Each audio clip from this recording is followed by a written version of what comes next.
Warning, this video contains adult language, sarcasm, and content that is not suitable for anyone whose skin is thinner than Bible paper. The opinions expressed in this video are held only by the host and are not meant to be taken seriously. These are jokes and nothing else. If you can't take a joke, get off the internet. Viewer discretion is advised.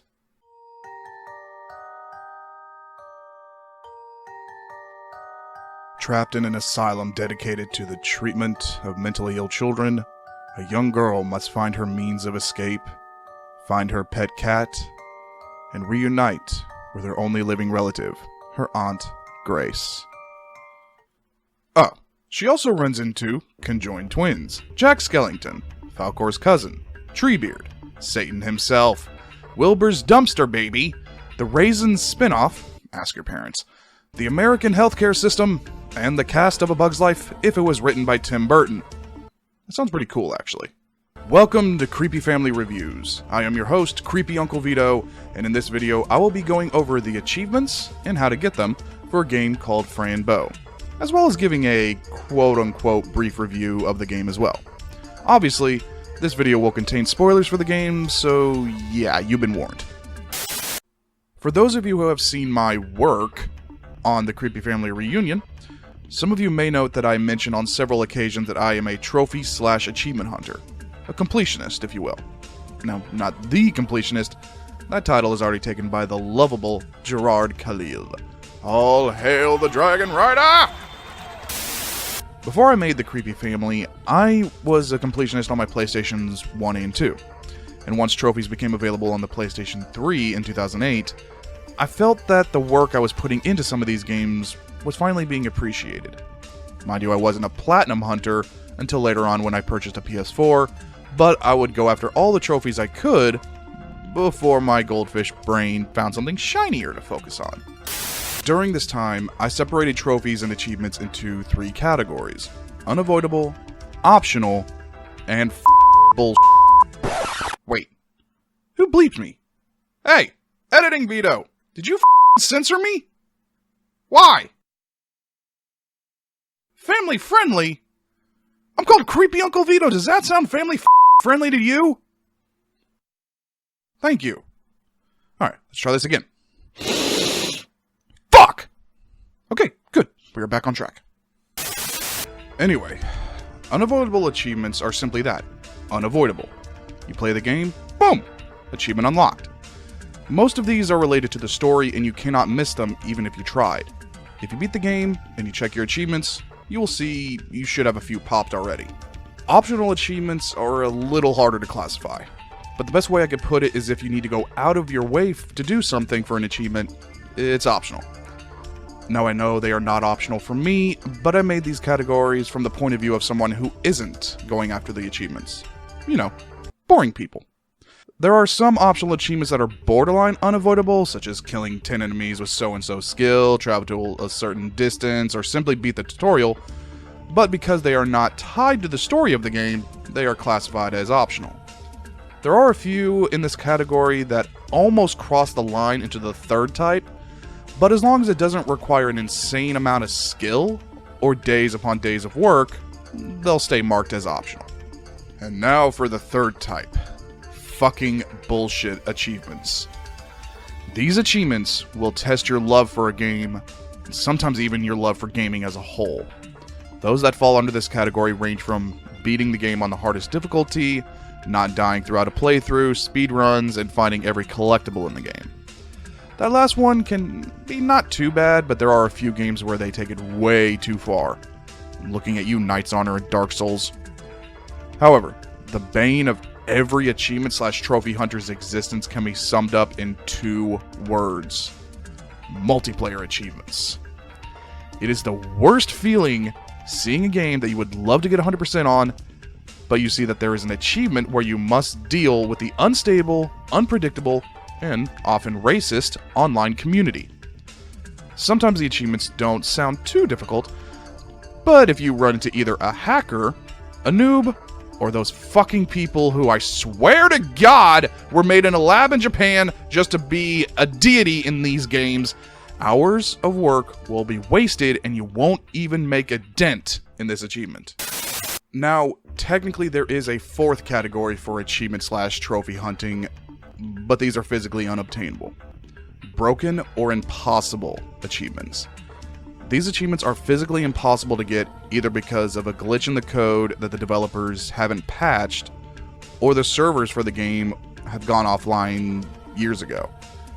This can be a real bummer for people who want to try to go back to a game they played when they were younger and get 100% on it, only to find out that one, if not multiple, achievements/trophies are glitched. Well, maybe we could just wait for a remaster or a remake, because those always come out in pristine condition, right? Fran Bow was released on August 27th, 2015 and was developed by Kill Monday Games.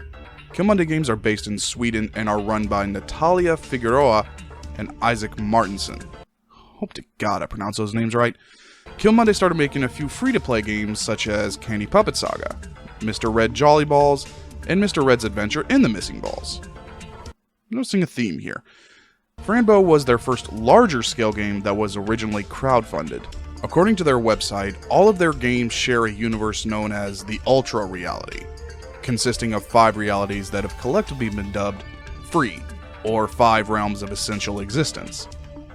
A game that they released after Fran Bow, entitled Little Misfortune, would add a 6th realm simply called the Beyond, but that's a story for another video.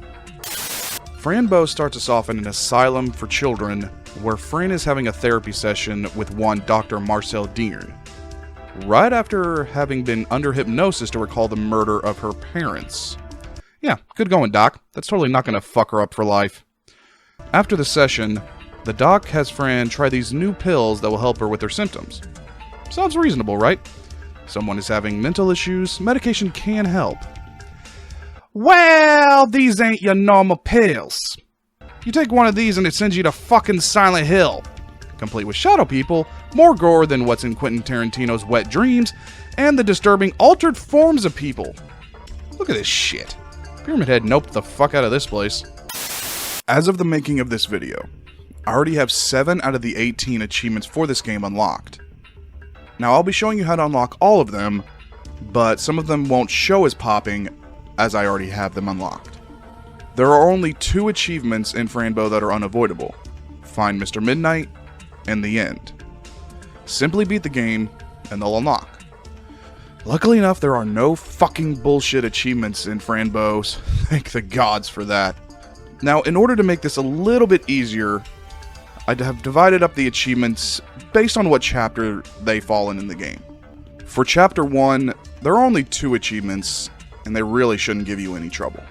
Sleepy Princess requires you to put this creepy motherfucker to sleep. Now this is a fairly missable achievement, as there are several ways for you to get this asshat to move so you can grab the key from behind him. What we need to do, grab some cake, put some adult sprinkles on it,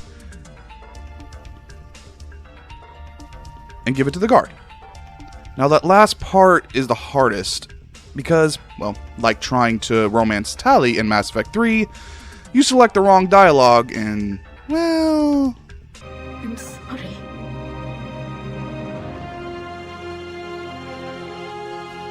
Tali, no!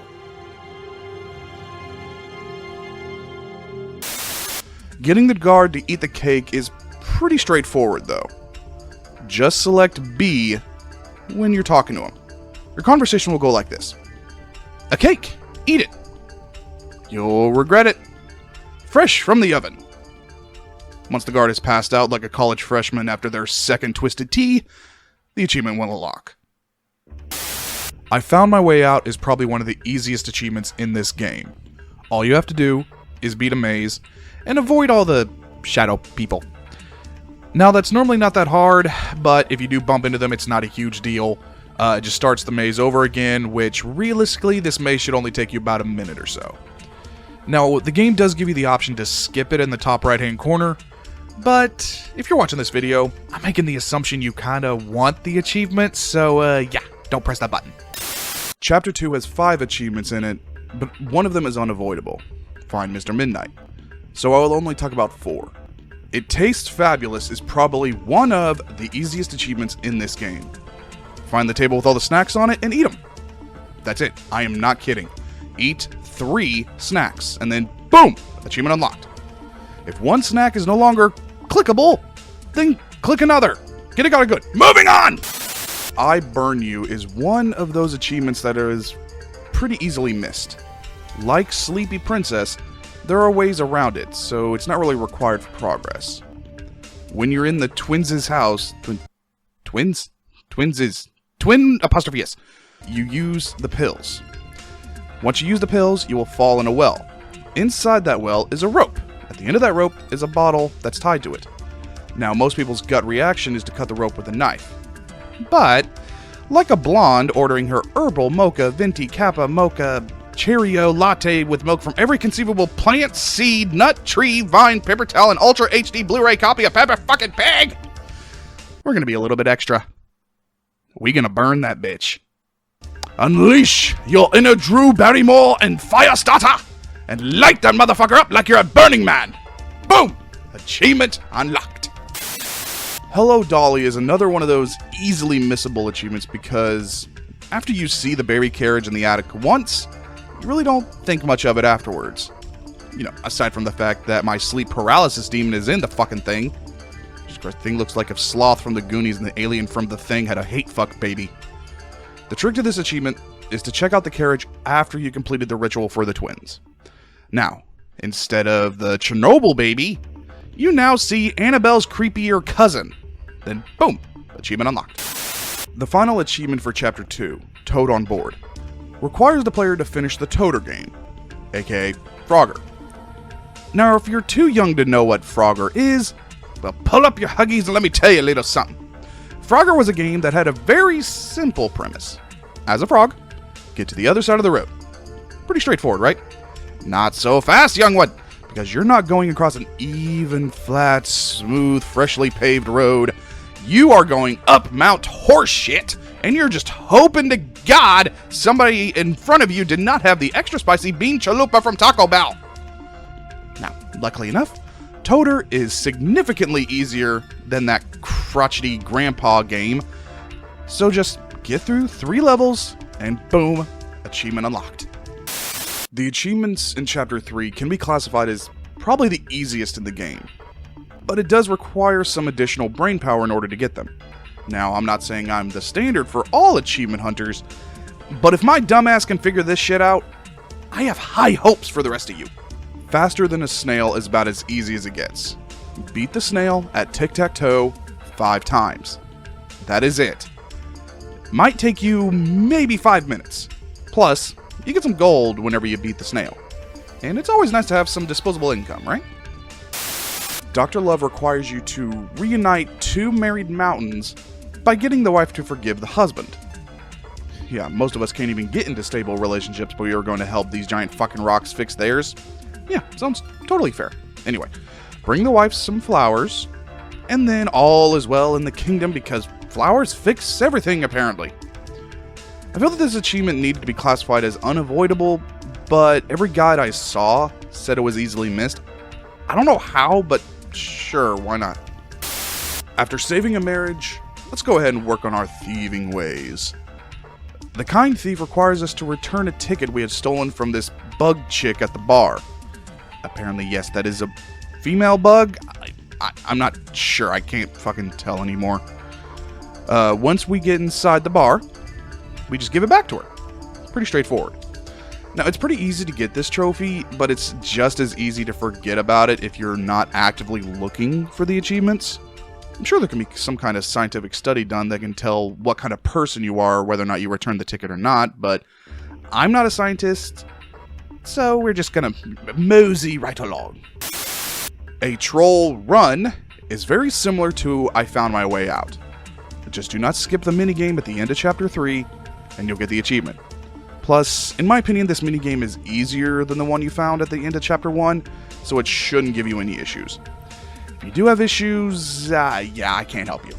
Just be like Thomas the Tank Engine, and keep telling yourself, I think I can, and you should get through it. Chapter 4 contains, in my opinion, the hardest achievements in the game. When I say that, I basically mean that if you don't have a guide, then you'll have a harder time unlocking these. That's why I'm here, right?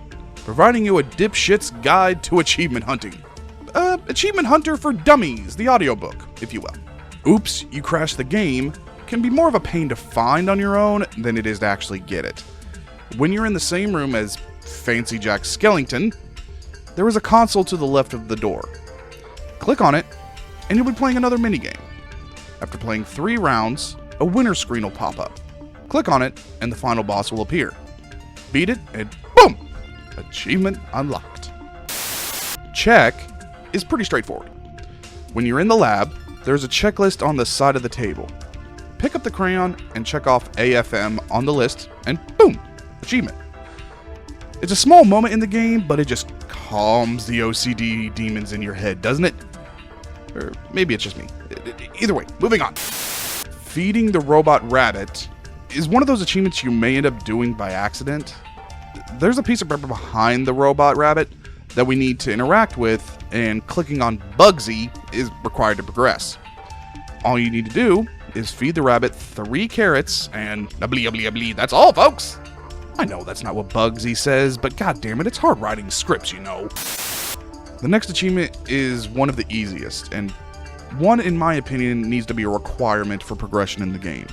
When you visit the graves of Fran's parents, there are several candles around their headstone. Use the matches to light them, and get an achievement for your troubles. Rest in peace, Mr. and Mrs. Bow. Your daughter may be a pill-popping nutcase, but she's trying her best.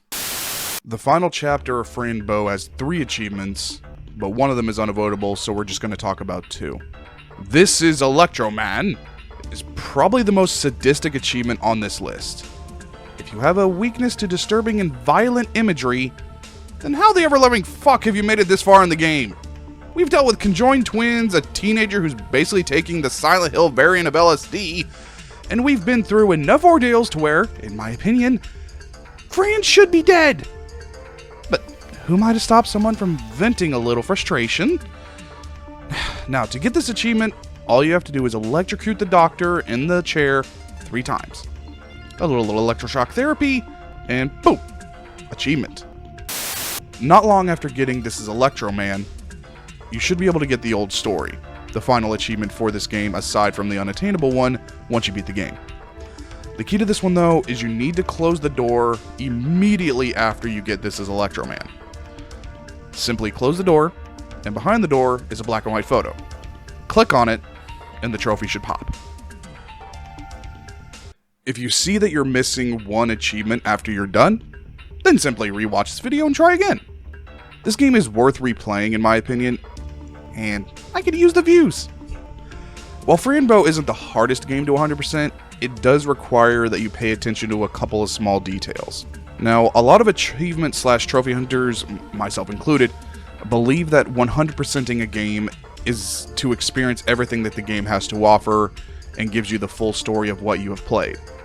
Now, I know that not all achievements in the game enhance your time playing the game, but it does give you a sense of satisfaction in knowing that you did everything you could while you were playing.